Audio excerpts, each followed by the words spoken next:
Dans cette dernière vidéo consacrée au champ relationnel, nous allons voir le champ one-to-many. D'accord? Vous allez voir, c'est très simple. Lorsque nous parlons de champ one-to-many, c'est qu'il y a un champ many-to-one qu'on a déjà. D'accord? J'explique. Là, ici, nous avons la possibilité d'inscrire plusieurs élèves dans une classe. Donc, pour cet élève-là, je prends CM2. Pour l'autre élève, je prends CM2 aussi. Donc là, on a plusieurs élèves dans une classe. D'accord? Donc c'est ça le champ many to one.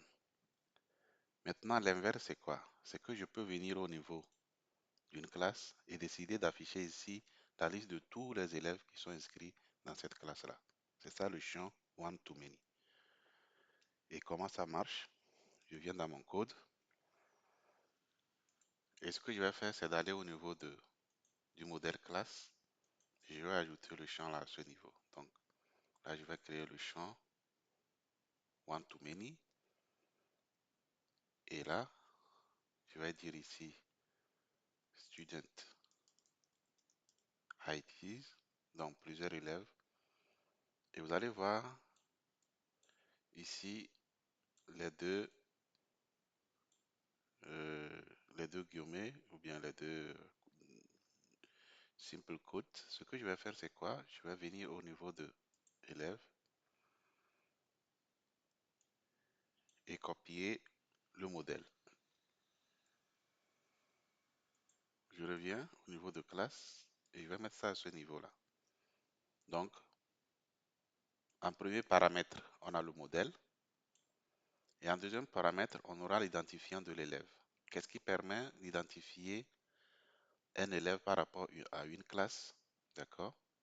Si je reviens dans Student, on a ici classe ID. Donc tout simplement, je vais mettre ici classe ID. D'accord? Oups.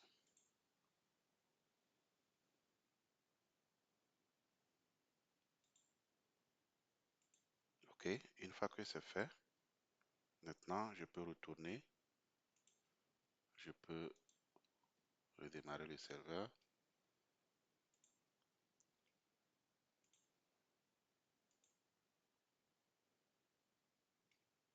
OK.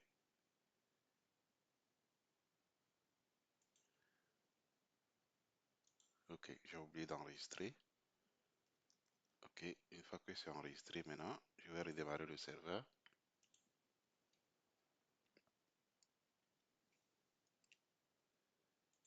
Et voilà, je vais recharger la page. Et voilà.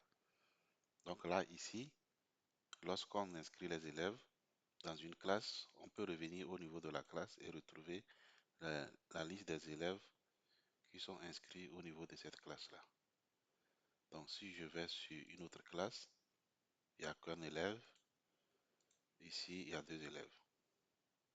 Donc, c'est comme ça que le champ many to one ou bien one to many est défini.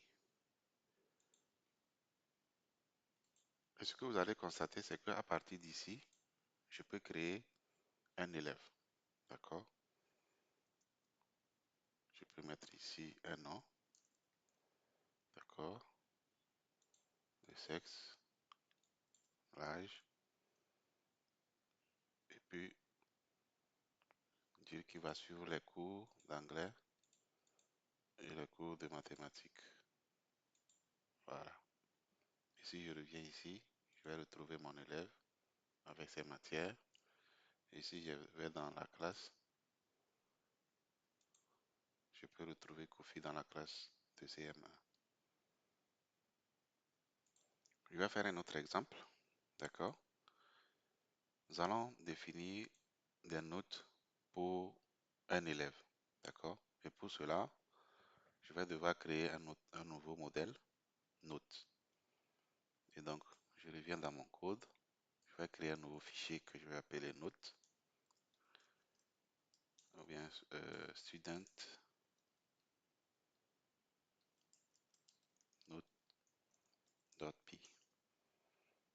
pas oublier de l'importer ici. From dot import student note. Et comme je le disais, vous n'êtes pas obligé de créer à chaque fois un nouveau fichier, d'accord? Donc, c'est pour clarifier les choses que je le fais comme ça. Vous n'êtes pas obligé, vous pouvez avoir un seul fichier avec plusieurs classes. Mais là, après, il faut, pour se retrouver, c'est un peu difficile.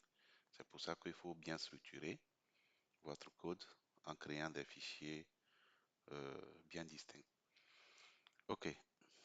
Une fois que c'est fait, donc je reviens dans Note, je vais importer Odoo et je vais créer la classe Note. Donc je vais dire school,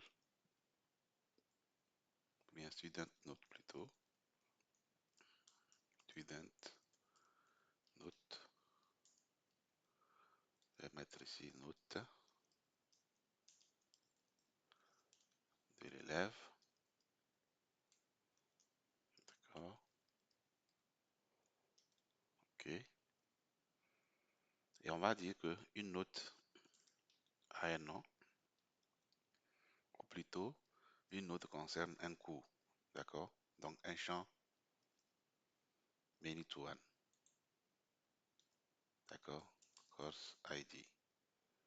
Donc ici, je vais venir ici dans School Course. Le modèle, c'est ça. Je vais copier. Je vais mettre ça à ce niveau. Ici, je vais dire cours. Donc, une note a un cours. D'accord. Donc, on aura deux notes. D'accord. On aura une note. Donc là, je vais définir le champ float, note de classe, classe note,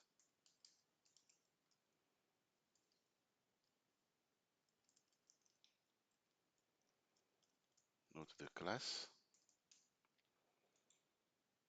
Et je vais définir une autre note, exam note.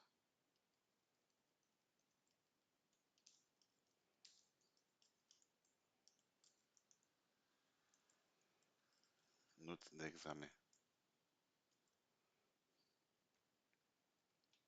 OK. Voilà.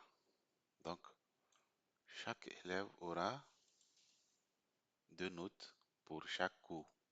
Deux notes pour chaque cours. Donc, étant donné que chaque élève a une note, ça veut dire qu'il faut identifier un élève, ou bien il faut identifier l'élève à qui appartiendra la note. Donc, je vais définir ici le champ one to many, many to one plutôt. Je vais dire ici student ID et je vais mettre ici school.student. D'accord. Donc, je mets student ici, ou élève si vous voulez. OK. Et là, c'est bon. Donc, ce qu'il faut faire, c'est quoi? Je dois déclarer ceci dans le fichier CSV. Donc, access underscore. Je vais coller. Je vais changer ceci. Après, je vais dire access. Point. Voilà. Modèle.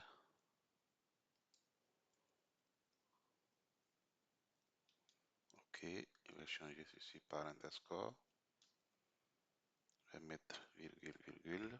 1, 1, 1. Voilà.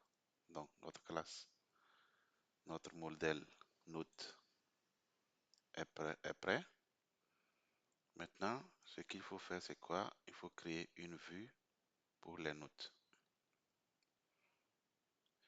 Mais ici, je ne suis pas obligé de créer la vue pour la note, d'accord? Puisque la note sera saisie directement au niveau de l'élève. Donc, ce que je fais ici, c'est quoi? Je viens maintenant dans Student Et je vais créer maintenant un champ. D'accord? Je vais venir au niveau de student plutôt. Voilà. Et je vais créer un champ one to many. Voilà, c'était l'objectif. One to many. Dans notre IDs. Ici, on aura school, bien student note. Student.note. Et ici, identifiant de l'élève au niveau du modèle note. Donc, student ID. Que je vais copier, que je reviens ici. Voilà. Donc, c'est ce champ qui permet d'identifier un élève pour une note. OK. Une fois que c'est fait, je pense que c'est bon. On peut redémarrer notre serveur. On vérifie qu'il n'y a pas d'erreur. Je vais recharger. Et voilà, là, j'ai la possibilité d'ajouter des notes ici. Donc, je vais dire le cours de mathématiques. Il a note de classe 12 et note d'examen 10. Bon, là, ici, ce que vous allez voir ici, c'est l'identifiant. Donc, on va voir dans les prochaines vidéos comment écrire les vues et placer les éléments aux endroits souhaités. OK. Donc, je peux ajouter encore une autre note. Note de classe 11. Note de composition 9.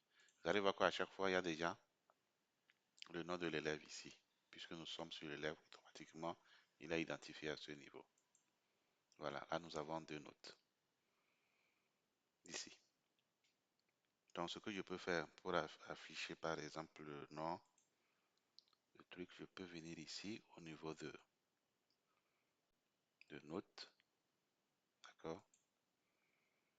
Je vais dire ici, je vais vous expliquer ça après. Rec name égale ceci. Pourquoi? Parce que on n'a pas un champ name ici. D'accord? Si vous voyez ici, si vous regardez ici, allez voir le nom ici de l'élève qui s'affiche ici. Quand je viens dans cours, quand je prends un cours, son nom s'affiche ici. Et même dans la vue liste, on a toujours ceci qui s'affiche à cause du champ name. Étant donné que la classe ou bien le modèle note n'a pas name, c'est pour cela que ici, rien ne s'affiche. Il n'y a pas le champ name, rien ne s'affiche, c'est seulement l'identifiant qui s'affiche ici. Et c'est pas un identifiant, c'est pas quelque chose qui devait être visible. D'accord? Maintenant, avec ce que j'ai fait, je vais redémarrer le serveur.